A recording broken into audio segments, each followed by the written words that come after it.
Hello, family. I'm looking forward to doing this. This is part of Father's legacy that my kids gave me 7 years ago and asked me to fill out this book and these questions. I stared at it for 7 years and thinking that's going to take a long time. But finally got it done, and I'll be presenting that to my kids and grandkids this Christmas, which is 2014. And then in addition, I'm going to give them this. This is called the Legacy of Hope collection. And inside there are my SOS children's devotions and the 2 adult devotional CDs I did after Marcus's cancer.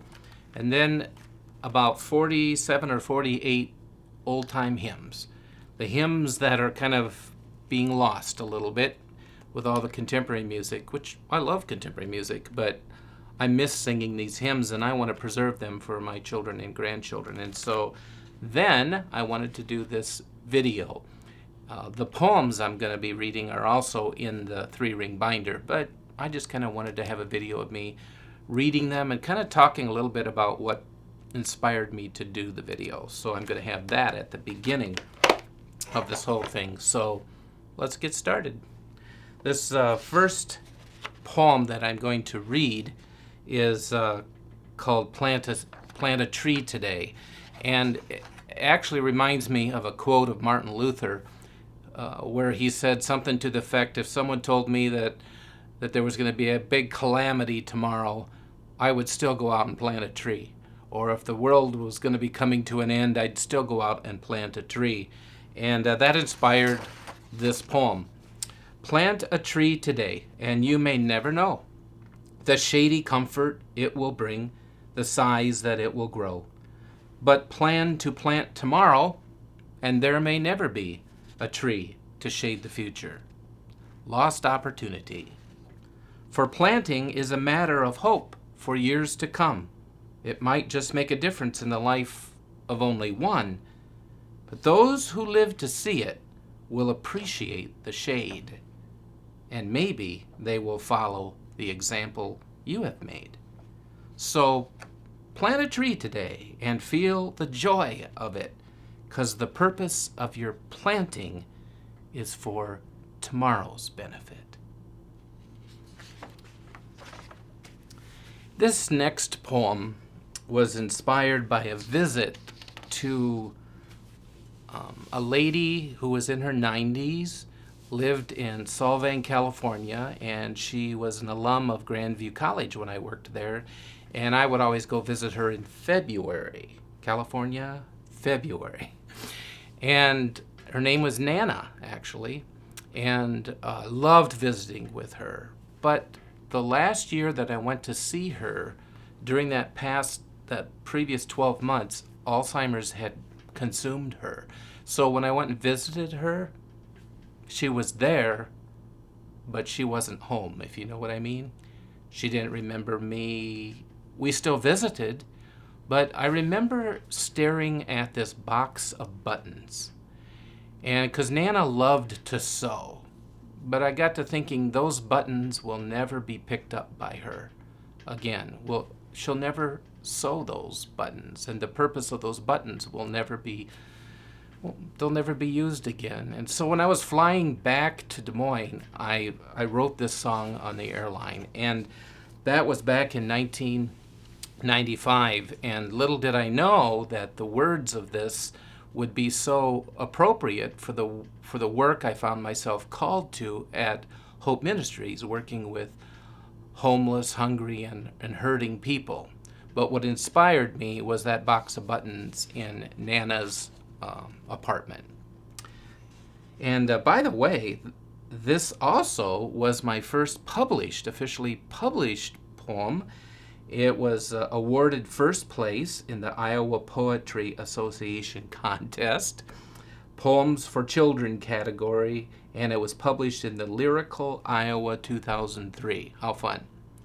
Button in a box. I'm a button in a box. I wish I had a friend, someone who could keep me warm in the soft part of their hand. I used to have a purpose in my younger years back then. I was attached upon a raincoat, how I longed to be again. I know it may not seem like a button's life as much, but when you've been where I have, you appreciate that touch. Few times, though it may have been, each time it meant lots to me. 'Cause when I got all slipped into place, my purpose all could see. And then one day, I won't forget the driving wind and rain, I came unloose and I popped right off, and I've never been the same. I feel like I'm not wanted. I've been laying here for years, and if a button could cry at all, why, I'd be shedding lots of tears. I'd change if I was able, but a button has to wait. It's only when we're picked up do we suddenly awake. It's something about a loving hand that heals the hurt within. If I could only have one wish, I'd be inside your hand. Many lonely people feel like buttons in a box, waiting for a loving hand to give back what they've lost. Hold this in your thoughts each day. Be mindful and alert.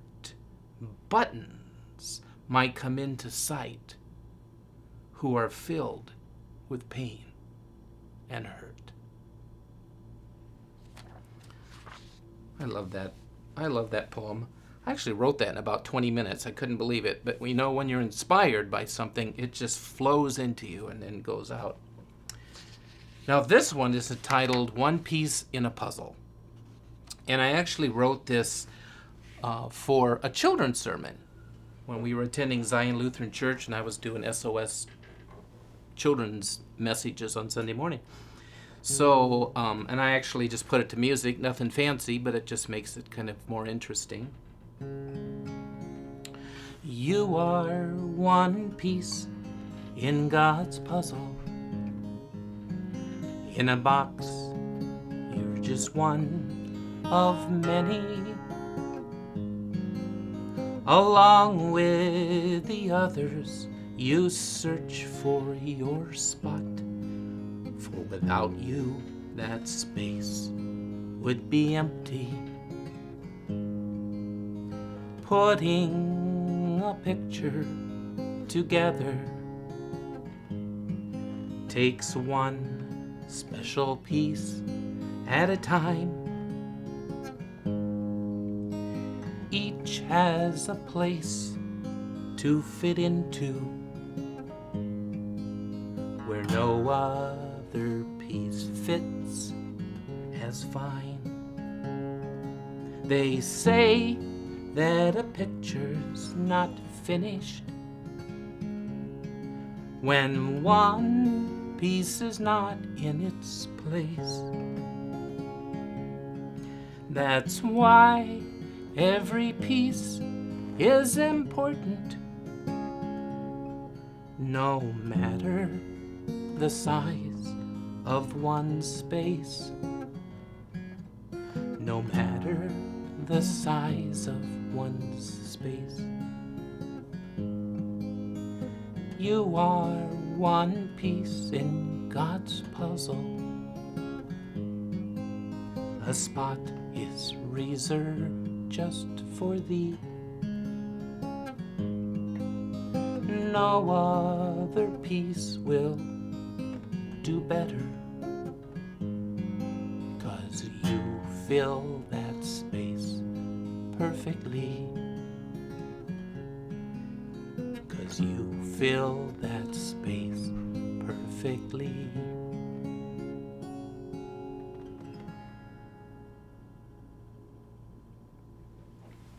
That's just a good message to remember. Sometimes in life, stuff can happen and you feel like you don't have a place, but you do. You have a purpose. God created you for a purpose. And you are like that one piece. It's very important in the overall puzzle. Now this next one's called Leap of Faith. And oh my goodness, it has quite a story, and I probably can't say the whole story, but we lived in Dubuque, Iowa. And I always felt that God was calling me to ordained ministry. And I thought maybe I had missed my calling. I went to work in insurance and securities, and it was with a company called Lutheran Brotherhood, and I really felt I was in ministry as a layperson, helping lots of people. But then I got a call one day from the director of the American Lutheran Church Foundation, and she wanted to interview me. Long and short of it, I had a decision to make. She's offering me a job. It was 50% cut in pay. But then I kept thinking, but it's the church calling. I've got to do this. And it was very hard because we were very successful, Karen and I, in our business. Just got back from London, England, and all expenses paid vacation. It was great. And I was just in turmoil about this. And I did something that I hadn't done for years. I took vacation time. And I actually started painting our house. And a few weeks before that, maybe it was a week before that, a mother robin built a nest on the top of our front porch light. And it was the ugliest thing you ever saw. And so I kept dusting it off of there and said, go somewhere else. The next day, overnight, she had built that nest again. And finally, after 2 or 3 attempts, I thought, just forget it. And I put a sign on the front door. It said, don't disturb the mother robin's nest. Go to the side door. So here I am painting the front of our house, and I'm up on this ladder, and I'm actually observing this nest, which now has 3 feathered robins in it.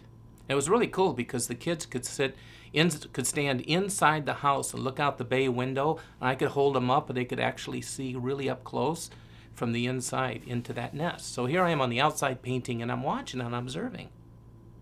And I couldn't believe what I was watching. I'd see this mother robin, and by the way, I never took a lot of time to observe those kinds of things because I was always working, which is one of the things I regret. But in any event, here I was observing, and so I guess I am telling a story, but it's okay. Bill has plenty of tape. Right, Bill? So anyway, it's such a great story because I was observing this mother robin, and she was going back and forth. She'd get up on the nest, and these 3 little robins, they'd open up their mouth, and she had gathered a worm, and she would put it in their mouth, and then she would gather some debris. She would clean the nest and go, and I'd watch her. She would discard the debris, come back with another worm, and she did this for it was a good hour. Didn't get a lot of painting done, but I watched this profound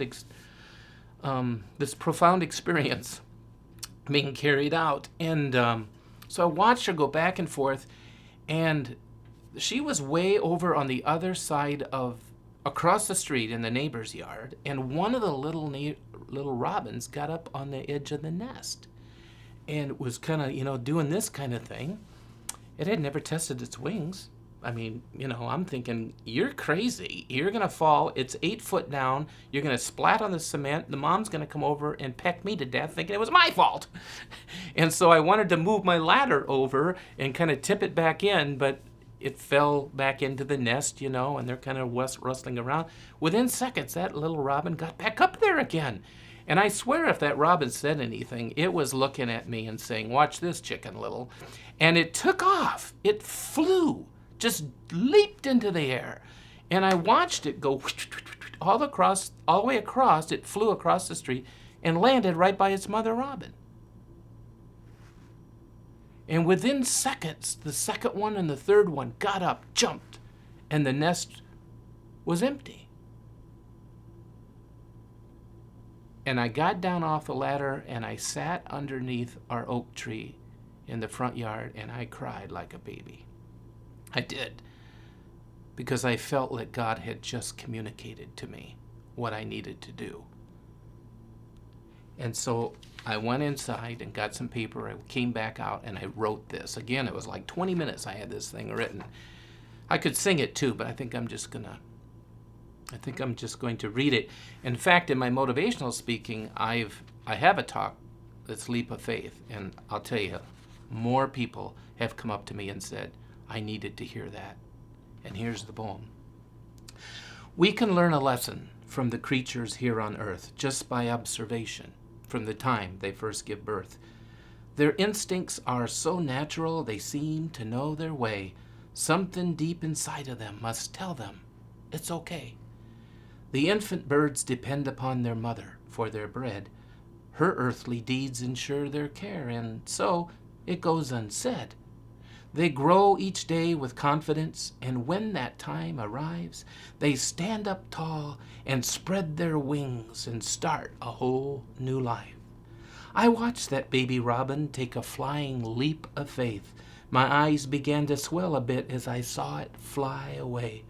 That bird had never tested first to see if its wings would work. A lesson that I learned about faith from a creature here on earth. No matter what we do in life, we know that day will come when something causes fear in us and challenges us some.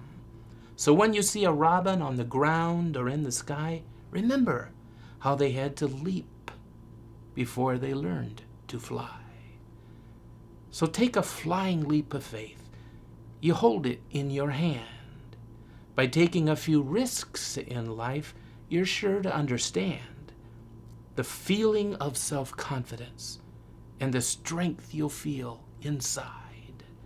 Just how robins feel when they allow their wings to guide.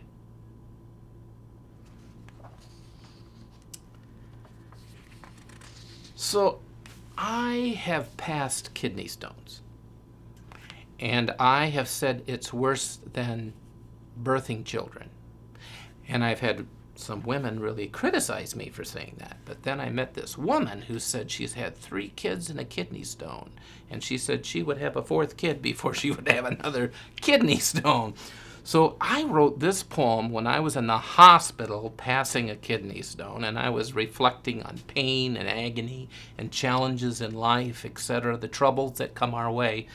And here I am in bed, and I asked for a piece of paper and a pen, and the nurse gave that to me, and I wrote this poem. And it's titled, In the Midst of Trouble. In the midst of trouble, it's difficult to see how fear tends to magnify whatever faces me.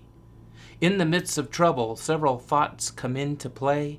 Face the fear inside of me, or let it rule my day. In the midst of trouble, I try to learn a lesson instead of spending all my time in worry or in guessing.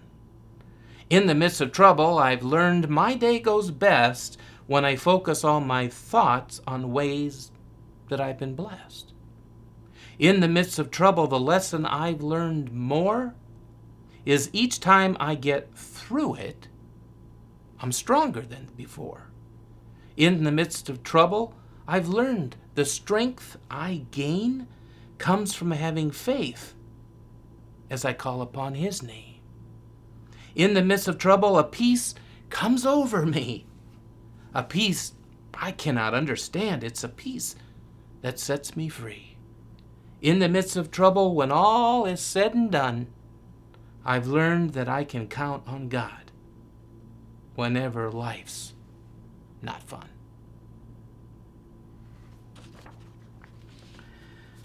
So there was a time in my life where I lost my mom to breast cancer. It was a horrible, horrible death that she had. And same year, lost my 38-year-old brother, Tom, to a car accident. And 6 months later, my 49-year-old brother, Dan, had a massive stroke. And that's a lot of loss in a span of time there, a short span of time. And Karen said to me one day, she goes, you know, I've never seen you cry. And I think you're holding it all in. And I think you need to go somewhere and face these losses. So I got to thinking about that, and so I went to a place called New Mellery Abbey. It's a monastery in Peosta, Iowa, just southwest of Dubuque. And they have a guest house, and there's like a dozen monks who live there. And I thought, well, that would be kind of interesting. And plus, I like to go there because I wanted to thank them because they prayed 7 days 7 times a day for 48 weeks for Marcus when he had cancer. And I wanted to go there and thank them. So I called up, scheduled, and I went. And it was in November of 2006. And I spent an entire week there. And if I were to rank experiences in my life, I would probably rank that in the top 5 in terms of inspirational moments and impactful moments of my life. It was a time where I was by myself. I was reading the Word. I was reading books. I was going to their prayers. Now, they had 7 prayers. I only attended 6 because I couldn't get up at 3 o'clock in the morning. But I did the 6 prayers, the times where they go in the chapel and they sing a cappella. And there's only like a dozen of them, but it sounds like it's 45 parts harmony. It's the most beautiful thing ever. And during that week, I wrote this poem. Actually, it's a song, and I play it on my dulcimer, but I don't have my dulcimer with me. But I took my dulcimer along that week to teach myself how to play the dulcimer that Karen got for me. So I named this psalm, I call it a psalm, Psalm 1106.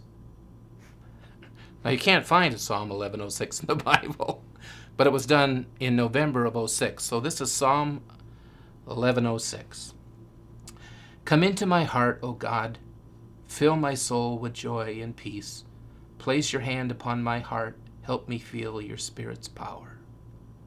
As I bow on bended knee, remembering your sacrifice, you have loved me as I am. I surrender all to thee.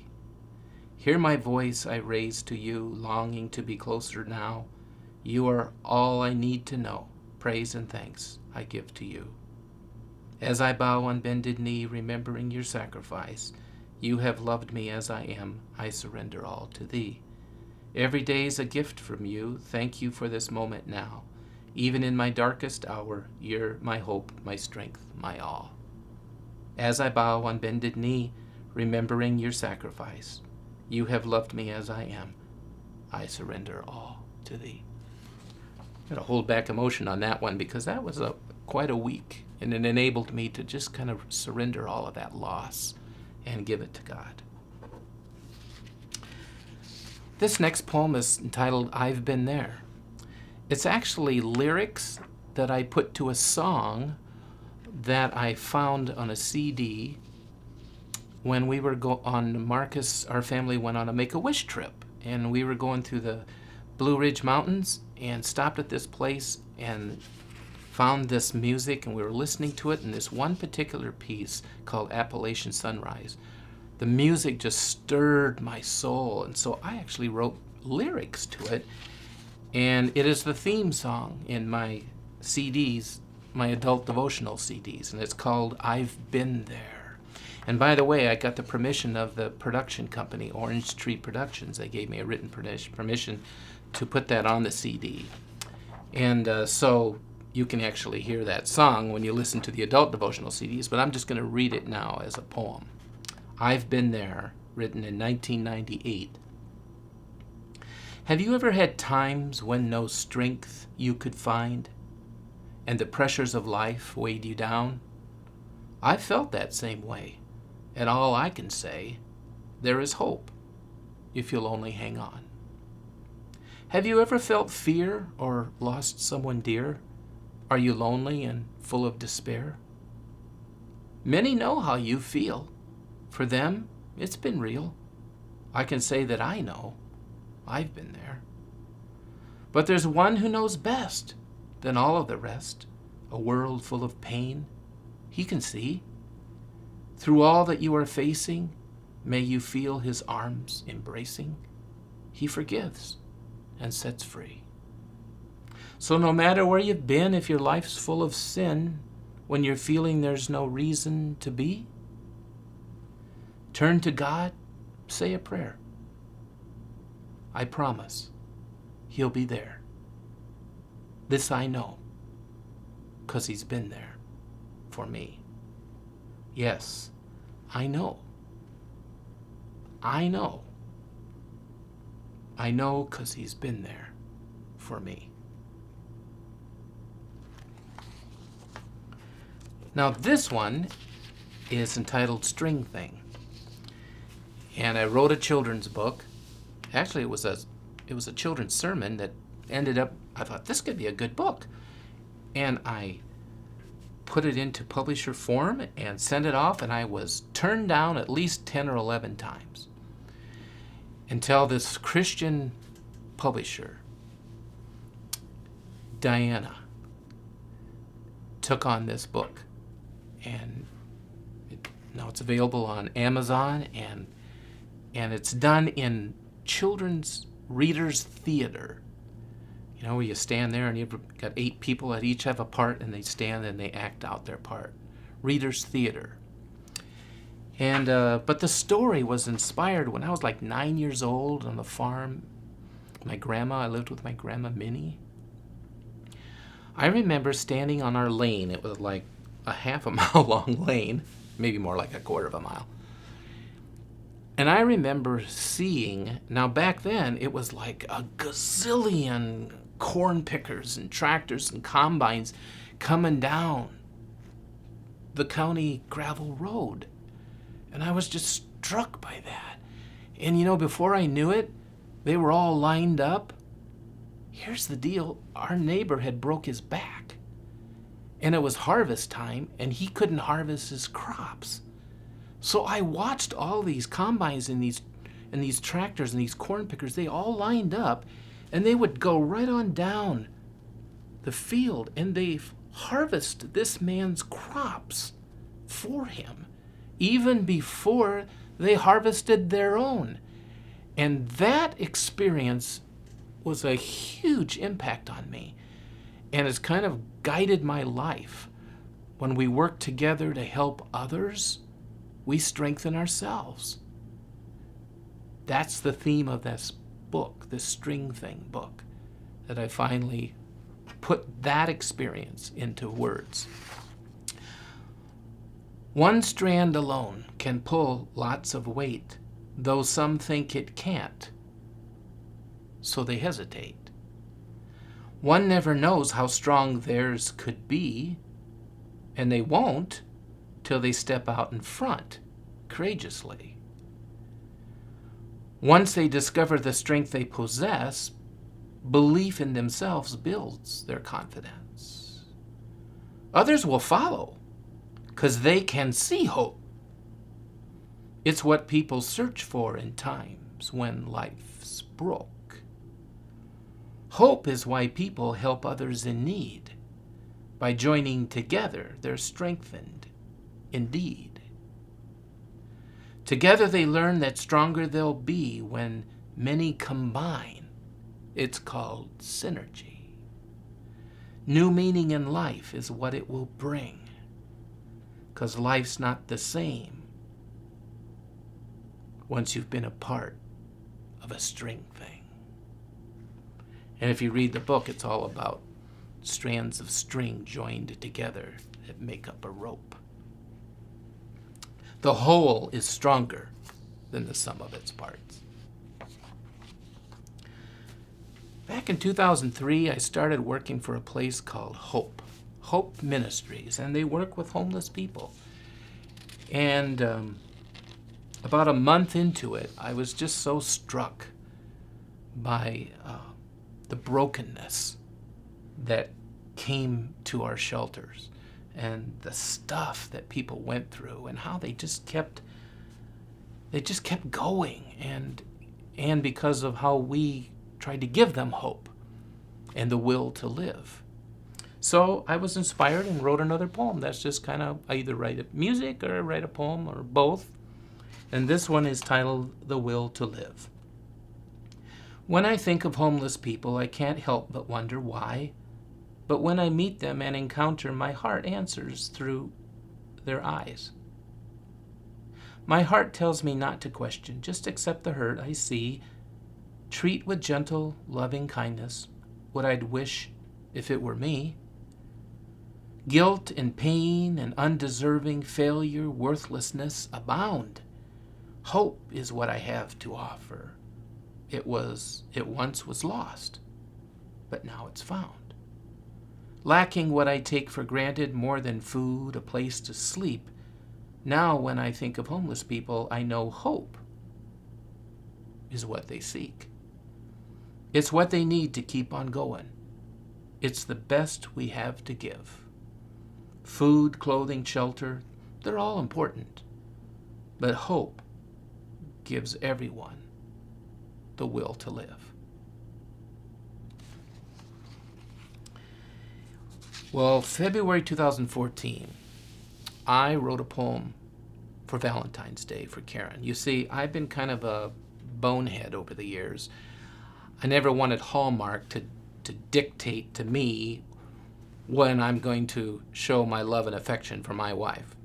So I didn't do anything for a long time on Valentine's Day. And Karen knew my attitude. I'd do something maybe the week before or the week after. It was silly. It was silly that I did that. But I finally came around, and on February 2014, I posted this poem on my Facebook account, and I got tons of responses from people. And it goes like this. Can't find the words I struggle to say how much you mean to me every day.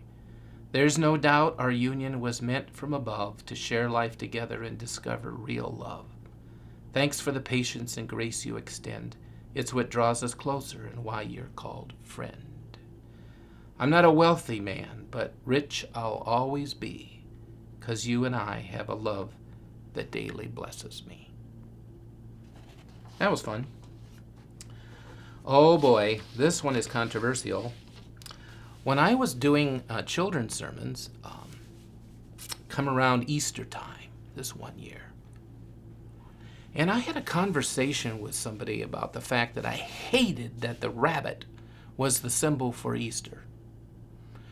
And this gal says, and I said, the rabbit is a distraction to the real meaning of Easter. And she goes, oh, it's not a distraction. It's just a tradition. In people's lives, they put out the chickens and the eggs and the baskets and the rabbits. So I decided to do a children's sermon. So I found somebody who had a pet rabbit. It was a big white rabbit. And I arranged for them, as I was doing the children's sermon, I had 30 or 40 itty-bitty kids in front of me.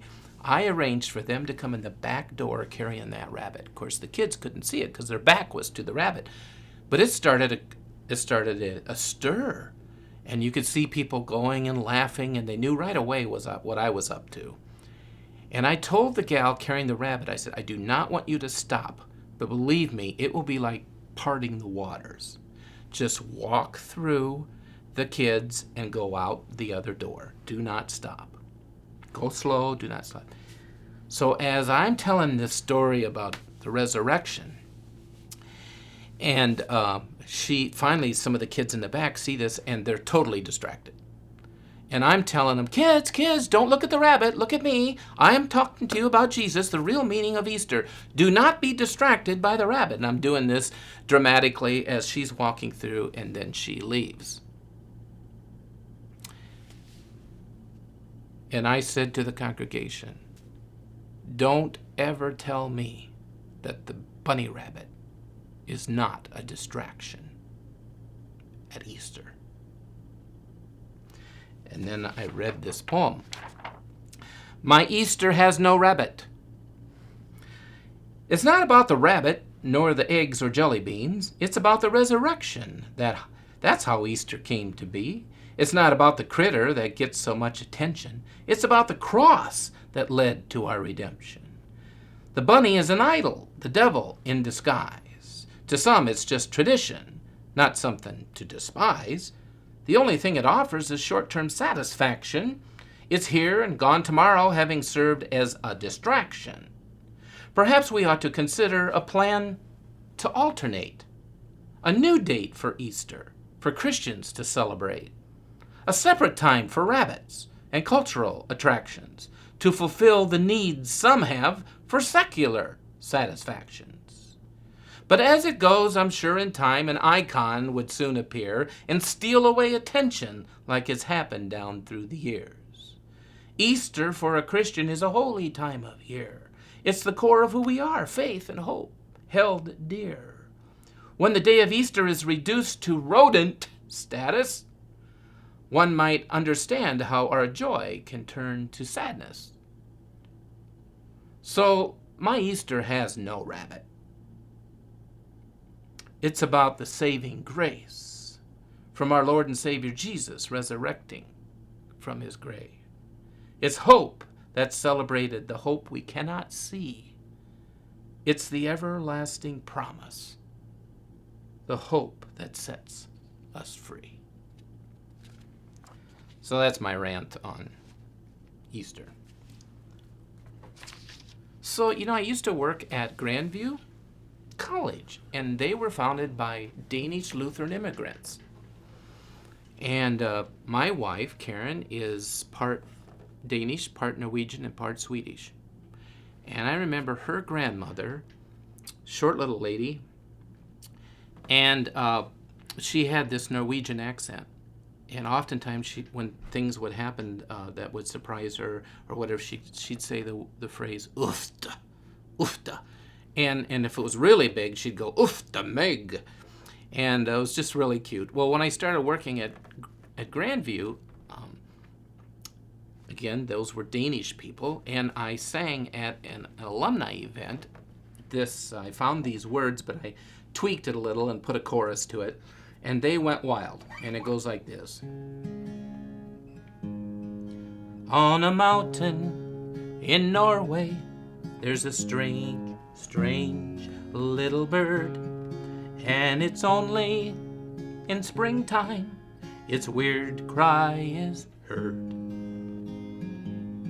Every Norski child knows this tiny bird's plight, and they weep in sympathy when they see her in flight. This tiny Norwegian bird weighs 1 pound, you see. But in the spring, she lays an egg, whose pound's number 3. So if you visit Norway in the spring of the year, a strange cry of "Ufta" is what you will hear. Ufta is the cry that is used in tough times. Ufta, it's the word that makes you feel so fine. So when you find yourself in a very tough spot, say "Ufta," it'll lighten your burdens a lot. Now, after I sang that at this alumni event, somebody came up to me and said, "Do you know what the Danish word for "Ufta" is?" I said, "No." She goes, "It's uhada." So the next year, I added a verse.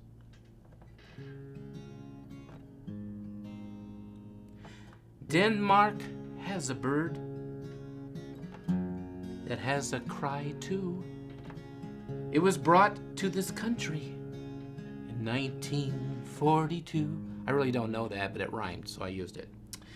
It was carried by a man all up and downstairs. It appeared in strange places that raised many hairs. It disappeared sometime around 1959 on the campus of Grandview, where it spent lots of time. Mary Reber is the one who claims to have heard this strange sounding creature that is known as Bud the Bird. Uhada is the Ufta word used by the Danes. Uhada is the Danish word when you're in pain. So when you find yourself in a very tough spot, say Uhada. It'll lighten your burden a lot. I actually prefer ufta. But anyway, they went wild and they loved it. Well, coming down to the last few here. This is a poem I wrote in 1995, and it's about Christmas. And it's The Gift Left Unopened.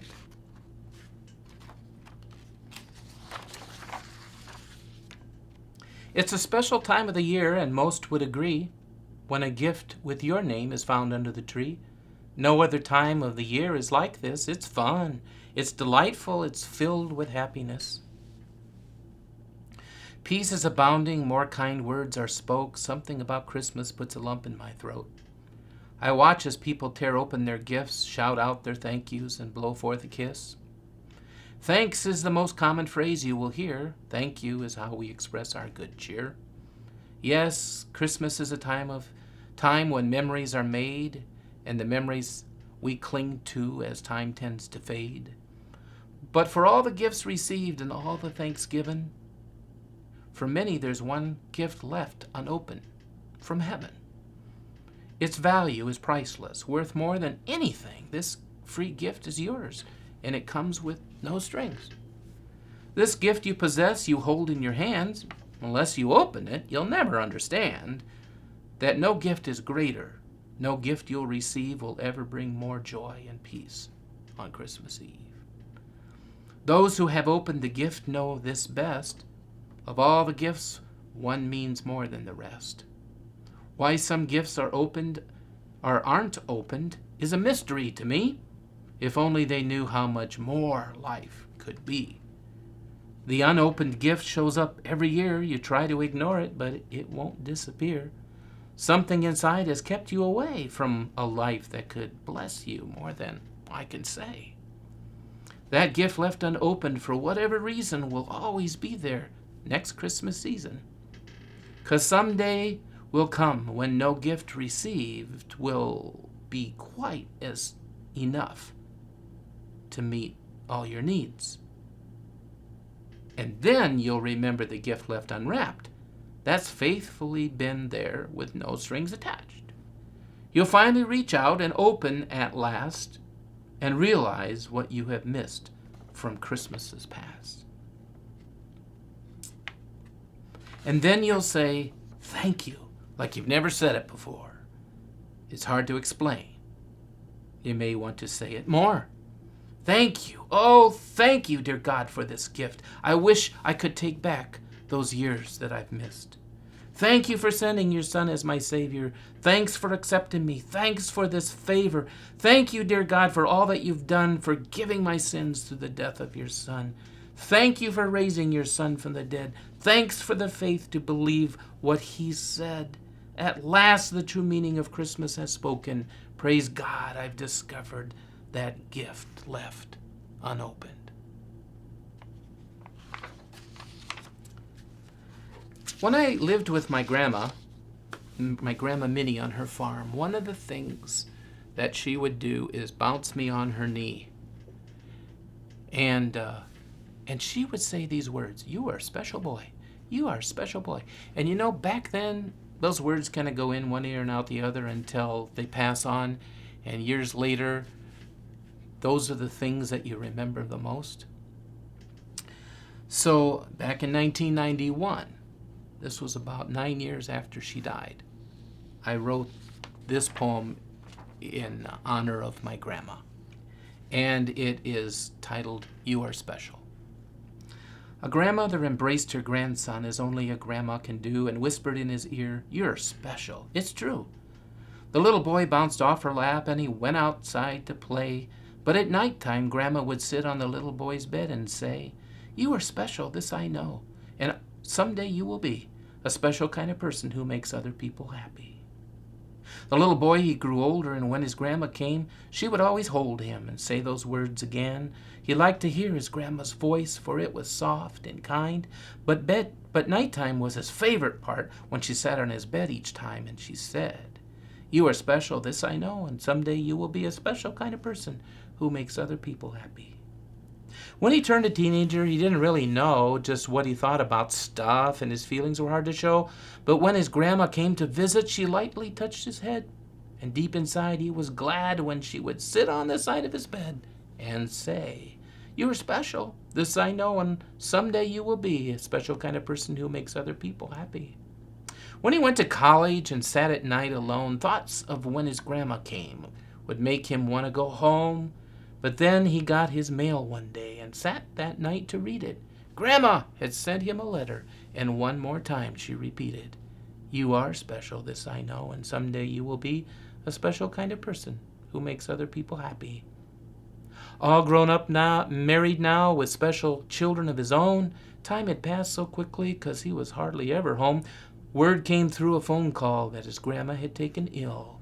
The boy went at once to be with her and sat beside her still. She laid in bed so helpless. He knew she'd soon be gone.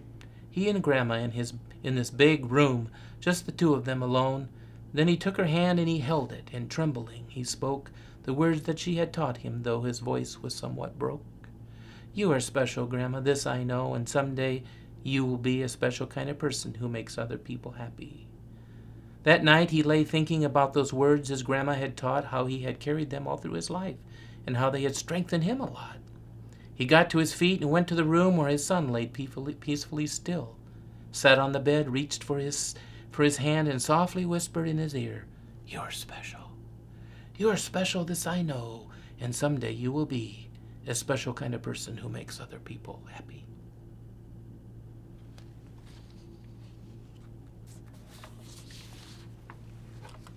Well, this is second to the last one, and this probably looks familiar at Christmas time, right?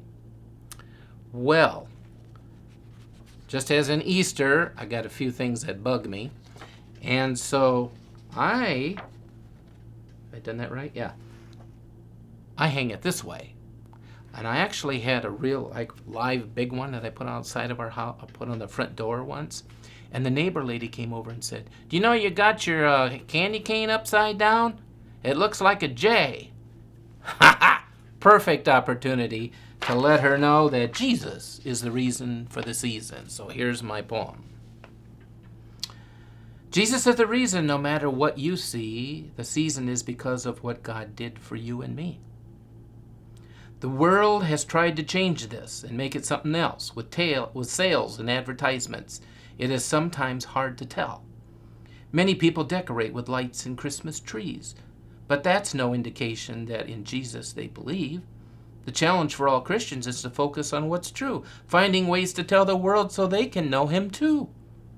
Because all the Christmas presents we receive while here on earth mean much less once we understand the blessing of Christ's birth. One way I can separate myself from all the rest is by doing something different, like displaying opposite. So I hang up all my candy canes to show the letter J. Christians are the only ones who would hang it up this way. By doing so, I tell the world what Jesus means to me. I'm celebrating Christmas like it was always meant to be. So I take this Christmas message and I place it here and there. I put it in magazines, in the mall, or anywhere. I pray this J has blessed you and brought you joy within. God sent His Son on Christmas Eve. For you, this gift is given. And then to end this, I want to sing this song that I titled Life. And I wrote this when I was 18. I'm close to 61 right now. How many years ago was that? Many.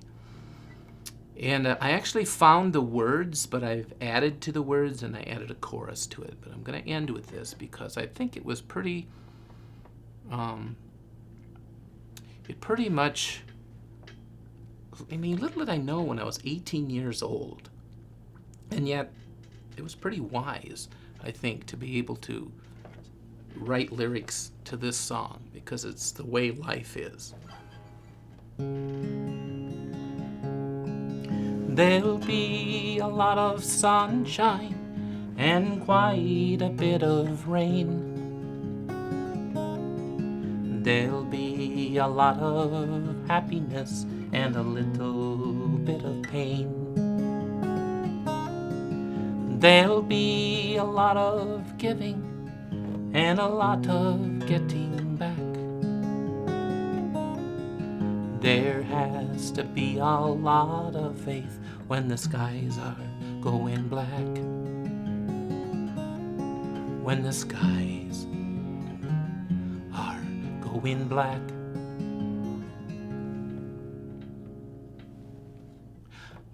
Hallelujah, Jesus gives me life. Hallelujah, God gives me life. Hallelujah, the Spirit gives me life. It is easy to be present.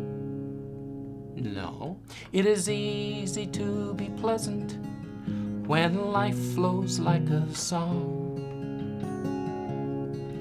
But the man worthwhile is the one who will smile when everything goes wrong. But the test of the heart is trouble, and it always comes with the years. But the smile that is worth the praises of the earth are the smiles that shine through tears. Are the smiles that shine through tears. Hallelujah, Jesus gives me life. Hallelujah, God gives me life. Hallelujah, the Spirit gives me life.